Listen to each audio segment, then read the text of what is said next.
हृदयी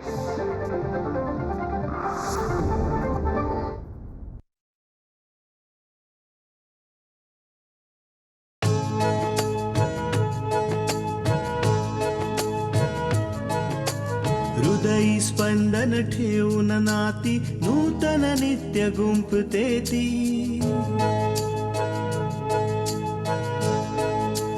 हो हृदयी स्पंदन ठेवून नाती नूतन नित्य गुंफते ती अंगणाची किरणे होऊन घरटे स्वर्णिम करते ती स्मित फुलवून अधरांवरती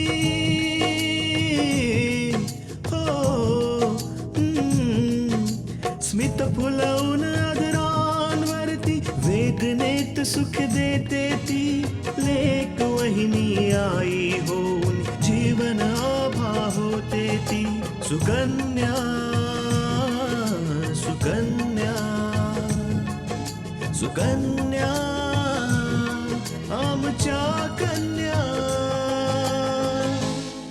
अपूर्व, मागच्या सगळ्या गोष्टी विसरून जा. मी पण त्या सगळ्या गोष्टी विसरले.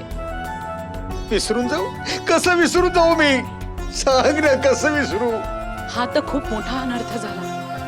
हिने तर असा कधी विचारही नसेल केला की असं केल्याने हे सगळं होईल. तुला आणि विशालला एकाच नात्यात कायमचं बांधण्याबद्दल असा अनर्थ होईल. आज मला असं वाटतंय की मी या घराचा भागच नाहीये. या घरात मला काही स्थानच नाहीये. नाही अपूर्व, असं बिलकुल नाहीये. हे घर पण तुमचं आहे आणि आम्ही पण तुमचेच आहोत. नाहीये माझं घर. जर हे घर माझं असतं तर तुम्ही माझ्यापासून एवढं लपवलंच नसतं कधी. बाबा सगळं मला समजावून समजावून थकले होते, पण मी त्यांच्या विरुद्ध होतो ना तेव्हा. बाबा, माझ्याकडून खूप मोठी चुकी झाली. खूप मोठी चुकी झाली माझ्याकडनं.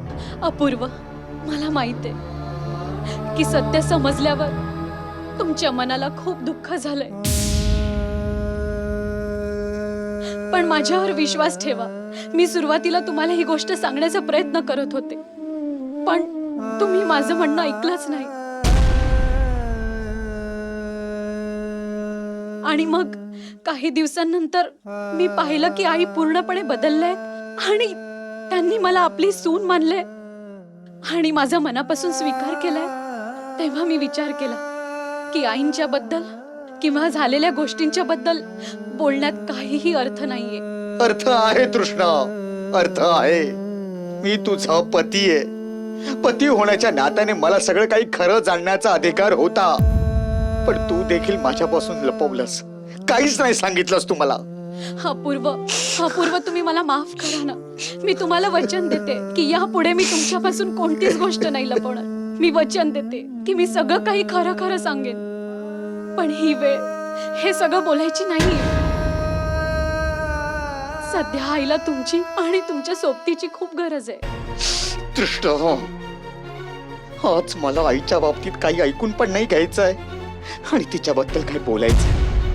पण अपूर्व, तृष्णा,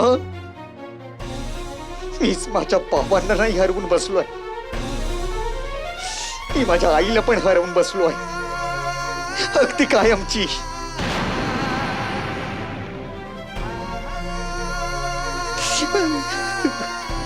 मला आता काही एक बोलायचं नाहीये. अपूर्व, तुम्ही असं का बोलता? आई तुमच्यावर खूप प्रेम करतात. हो, मला माहित आहे की आईंना वाटत होतं की मी या घरातून बाहेर चालतं व्हावं, या घरात थांबू नये, कारण त्यांना वाटत होतं की मी तुमच्या योग्यतेची नाहीये. पण अपूर्व, याच्यातही त्यांचं प्रेम दिसून येत होतं तुमच्यासाठी. तृष्णा, जर माझं तुझ्यावर एवढं प्रेम होतं, मग आईला तुझ्यात कमीपणा का वाटत होता सांग ना. आणि आईला तुझ्यामध्ये काय असं कमी वाटलं सांग ना मला. अपूर्व, आईंना असं वाटत होतं की मी तुमच्या एवढी जास्त शिकलेली नाहीये माझ्या घरून मी एवढा हुंडा पण घेऊन नव्हते आले इथे. तृष्णा, आईने नेहमी स्वतः बाबतीतच विचार केला आहे. मला एक सांग की पैसा आणि सुख आपल्या मुलाच्या सुखापेक्षा देखील मोठं आहे. पण आईने नेहमीच पैशांनाच महत्व देत गेली. तृष्णा, मला आता आईच्या बाबतीत काही ऐकायचंही नाहीये आणि काही बोलायचंही नाहीये. बस. अपूर्व, तुम्ही हे बघ तृष्णा, तू आता इथून लगेच निघून जा. मला थोड्या वेळ जरा एकट्याला राहू दे. माझ्यामध्ये थोडी हिंमत येऊ दे, मगच मी बाहेर येईन. तृष्णा, मला थोड्या वेळासाठी एकटा सोड ना. प्लीज जा तू इथून.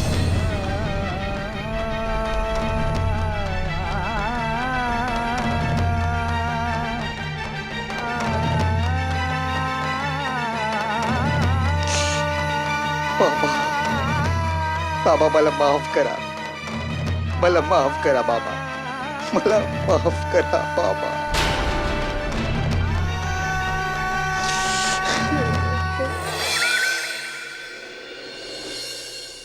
अहो, ऐकता का? बरं झालं तू आली. मी तुलाच बोलवणार होतो. बोला ना. आज जेव्हा पूजाच्या वडिलांच्या मृत्यूबद्दल कळलं होतं तेव्हा तू तिला असं का जाणवून देत होतीस की तिच्या वडिलांचा मृत्यू तिच्यामुळे झालाय? नाही नाही हो, आम्ही फक्त हे म्हणत होतो की तिने अशा प्रकारे पाऊल उचलल्यामुळे हे सर्व घडलं. अच्छा, मग पूजा आणि विशालनं जे पाऊल उचललं त्यात मी आणि आई पण त्यांच्या सोबत होतो. म्हणजे तुझ्या म्हणण्याचा अर्थ असा आहे की आम्ही पण दोषी आहोत? नाही नाही हो, आम्ही असं काही. आपलं तोंड आणि आपलं डोकं चालवायची काही गरज नाहीये.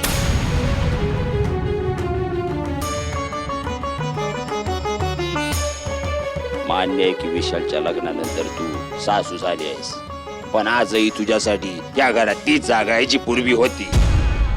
त्यामुळं आपल्या मर्यादेत राहण्याचा प्रयत्न करायचा आहे, समजलं? हो, हा, तू काहीतरी सांगायला आली होतीस, बोल. नाही, आम्हाला हे सांगायचं होतं की आता जर पूजा या घराचा भाग झालेली आहे तर तिच्या घरचे पण आपले नातेवाईक झाले ना. हा, मग तर आम्हाला असं वाटतंय की आपण तिकडे जायला हवं, कल्याणीताईंचं सांत्वन करायला. तुझं डोसकं जागेवर आहे की कुठं हरवून आलीस तू? विसरलीस अपूर्वानं पूजानं विशालचा केवढा अपमान केला तो? आमच्यापैकी कोणी त्या घरात जायचा विचारही करू नाही शकत. तुम्ही अगदी बरोबर बोलता, पण यावेळी त्यांना खूप धक्का बसलाय आणि आपण हे सगळं काही विसरून गेलं पाहिजे. आम्ही कधीच काही विसरत नाही आणि नाही तुला विसरायला देणार.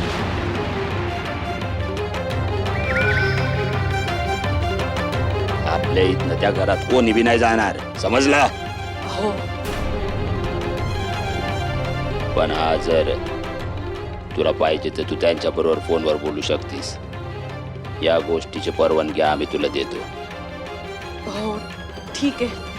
आम्ही कल्याणीताईंशी फोनवर बोलतो.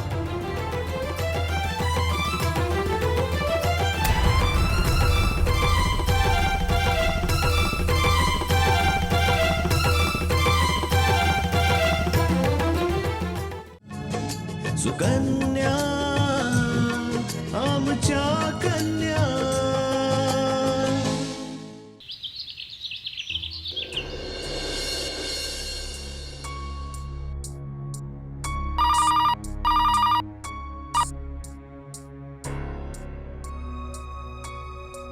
हॅलो,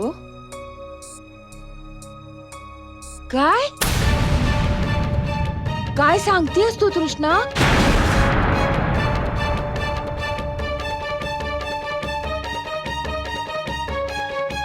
पूजाने असं करायला नको होतं. तृष्णा, यावेळी अपूर्वशी बोलण्यात काही फायदा नाहीये.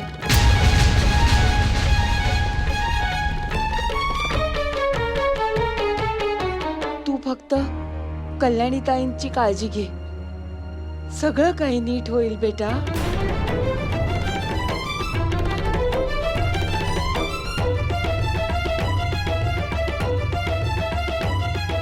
काय झालं पार्वती? तृष्णा काय बोलत होती? बोल आई, काय झालं? पूजाने दीनानाथचा मुलगा विशालशी पळून जाऊन लग्न केलं. काय? पण कधी? जेव्हा पूजाचं लग्न होणार होतं, आदल्या रात्री तिने पळून जाऊन लग्न केलं.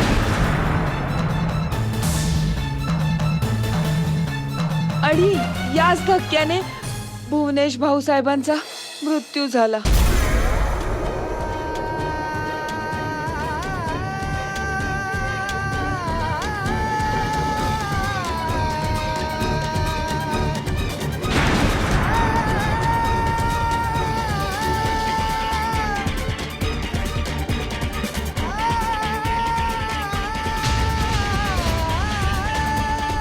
हे तर खूपच वाईट झालं. पूजाला असं नको करायला हवं होतं. मी सांगितलं होतं ना, मी सांगितलं होतं तुम्हाला की दीनानाथजी काही करू शकतात. अरे जो माणूस खोटी कागदपत्र तयार करून वस्तीवाल्यांची जमीन हिसकावू शकतो, तर तो आणि त्याचा मुलगा एका मुलीला आपल्या जाळ्यात नाही फसवू शकत. आणि आई, जेव्हापासून विराजकडनं मला त्या घराबद्दल कळलंय ना, तिथे दोन प्रकारची माणसं राहतात. एक ती जी दुसऱ्यांची मदत करतात, आणि दुसरे ते जे जबरदस्ती दुसऱ्यांच्या वस्तू हिसकावतात. माहिती नाही पूजा कुठे असेल. माहित नाही तिला ही गोष्ट माहिती असेल की नाही, आणि काय वाटेल तिला. पूर्ण आयुष्य तिला ही कलंक घेऊन जगावं लागेल की तिच्या एका चुकीच्या डिसिजनमुळे भावेश या जगात राहिले नाही. तुम्ही जसा विचार करताय तसं काहीच झालं नाहीये आकांक्षाचे बाबा. मला काही कळलं नाही. आज पूजा विशाल बरोबर घरी आली होती, पण जेव्हा अपूर्वने तिला घरात घ्यायला नकार दिला, तर तिने रागाच्या भरात सगळे आरोप तृष्णावर लावले.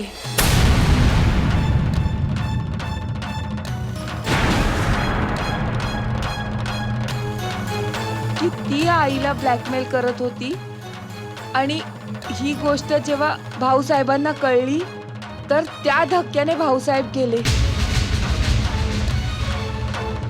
आई, हे खूप वाईट झालं.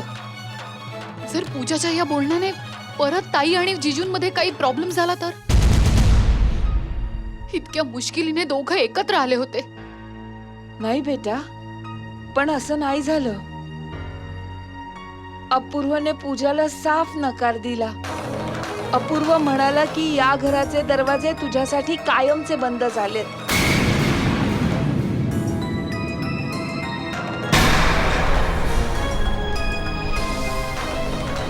आणि जेव्हा पूजा तिथून निघाली, त्याने तृष्णाकडून सगळं जाणून घ्यायचा प्रयत्न केला. पण जेव्हा तृष्णाने काहीही सांगण्यास नकार दिला, तर कल्याणीताईंनी सगळं काही खरं खरं सांगितलं.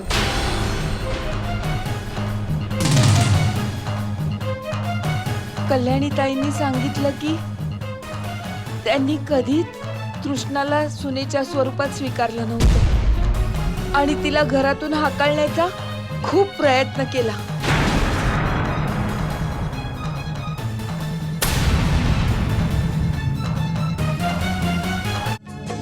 सुकन्या आमच्या कन्या.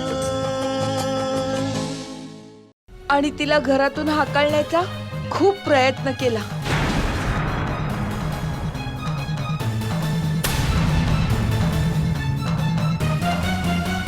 आणि इतकंच नाही, त्यांनी तेही सांगितलं की चोरी सुद्धा त्यांनीच केली होती, आणि खोटा आरोप तृष्णावर लावला.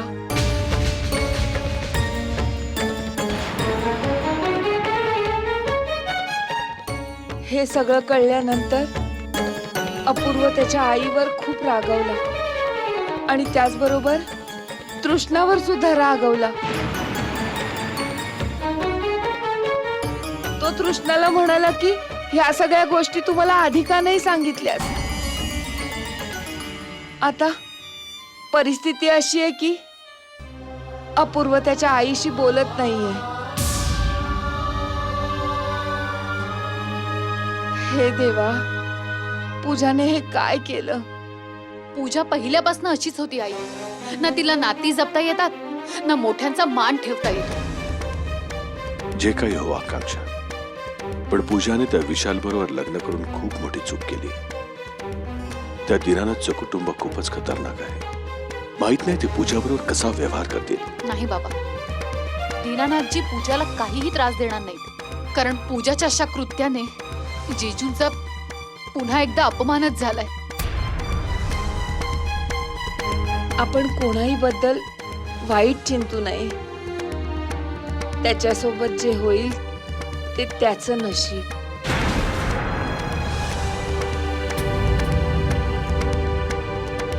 पूजाच्या लग्नामुळे तर कल्याणीताईंचं आयुष्य बर्बाद झालं.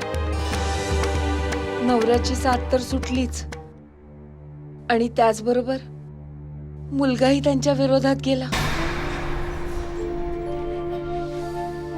माहित नाही हा दुहेरी घाव त्या कसा सहन करतील.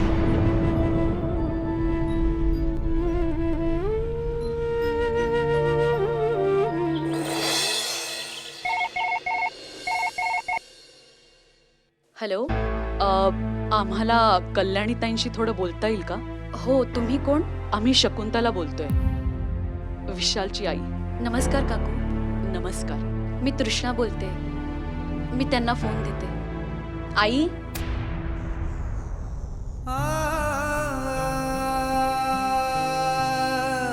आई,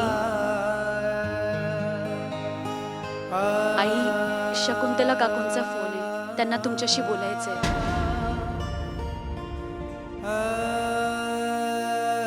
मी किचनचं काम करून येते. हॅलो. हॅलो कल्याणीताई, कशा आहात तुम्ही?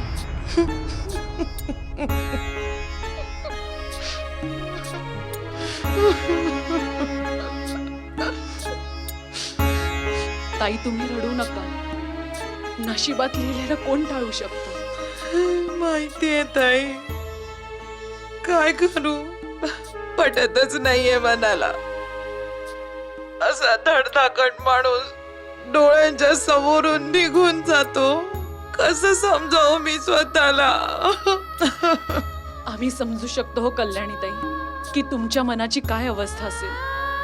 आमचा तर विश्वासच बसत नाहीये की भुवनेश साहेब आपल्यामध्ये नाही राहिले. माझ्या बरोबर खूप वाईट झालं ताई. आता कुठे आयुष्याचं शेवटचं पर्व चालू होतं तेव्हाच ते माझी साथ सोडून गेले. सुकन्या आमच्या कन्या. आता कुठे आयुष्याचं शेवटचं पर्व चालू होतं तेव्हाच ते माझी साथ सोडून गेले. मला एकटं पाडून गेले. तुम्ही एकट्या नाही आहात कल्याणीताई. आम्ही सगळे आहोत तुमच्या बरोबर. आणि सगळ्यात मोठी गोष्ट म्हणजे तुमचा मुलगा अपूर्व आहे तुमच्या बरोबर. तुम्ही फक्त धीर सोडू नका कल्याणीताई. ताई, पूजा कशी आहे? खूप दुःखी आहे ती, पण तुम्ही तिची चिंता नका करू. आता आम्ही सगळे तिची व्यवस्थित काळजी घेऊ. मला पूर्ण खात्री आहे ताई, तुम्ही तिची नीट काळजी घ्याल. तिला आपल्या मुलीसारखं वागवाल. पण तुमच्याकडे एक विनंती आहे. बोला ना कल्याणीताई, काय इच्छा आहे तुमची? जर पूजाकडून कसलीही चूक झाली तर तुम्ही तिला मुलगी समजून तिची चूक पदरात घ्या. तिला अजून समज नाही आलीये. आमच्यासाठी पूजा आणि रागिणीमध्ये काही फरक नाहीये. तुम्ही बिलकुल चिंता करू नका. पूजा आमची मुलगी आहे आणि आम्ही तिला नेहमी मुलीप्रमाणे प्रेम करू. बरं झालं ताई, तुमच्याशी बोलले मी. माझं मन पण थोडंसं हलकं झालं आणि पूजाची काळजीही कमी झाली. आम्ही तुम्हाला फोन करत राहू ताई. आणि तुम्ही बिलकुल चिंता करू नका. फक्त स्वतःची काळजी घ्या. हो. नमस्कार. नमस्कार.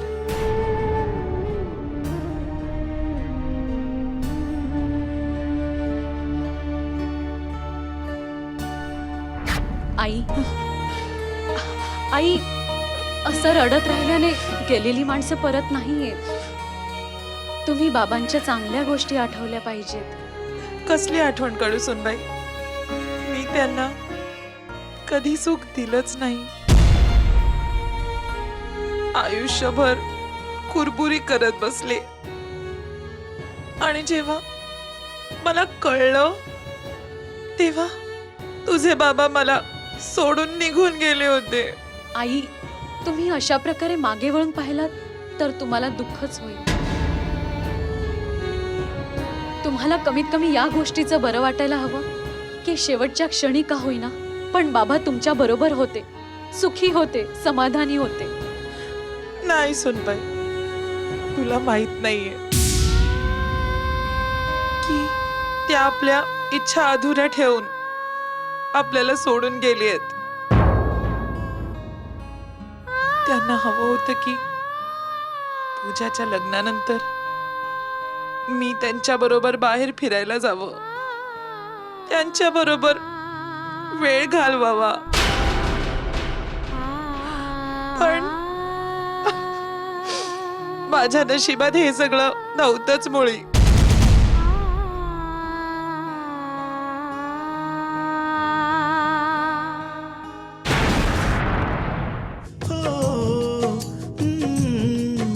स्मित फुलवून अधरांवरती वेदनेत सुख देते ती लेक वहिनी आई होऊन जीवन आभा होते ती. सुकन्या सुकन्या सुकन्या आमच्या